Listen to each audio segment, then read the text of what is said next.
I departed Cheek Point at 5:15 on Friday the 17th of June and had a cracking run down to Dunmore East, where I stayed overnight.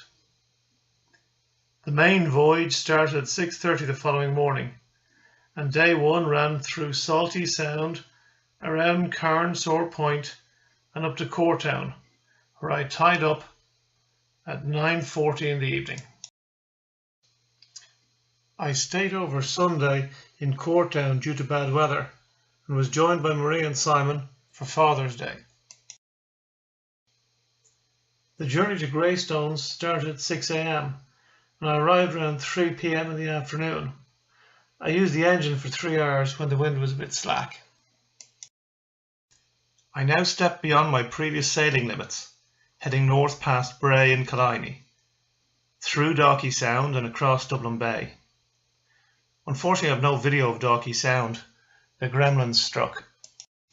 I had planned to go as far as Skerries, but the noon weather forecast suggested occasional 4-6 in the Irish Sea, so I pulled into Malahide around 2 p.m, having started out at 7 a.m.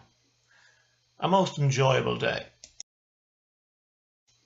Heading north on Wednesday, I didn't get great service from the wind and took 10 hours to cover 24 miles, tying up in Port Oriel for sunset. On Thursday, I made the journey to Ardglass. I was now in another country. It took 11.5 hours to cover 40 miles, 3 of those under engine. Friday was a workhorse day, using the engine for 9 hours. I passed the Strangford Loch Narrows, Belfast Loch and Larne, finishing in Glenarm. The tides of the North Channel were a great assistance. After resting on Saturday, due to the weather, we had finished week 1 and were ready to leap over to Scotland on Sunday.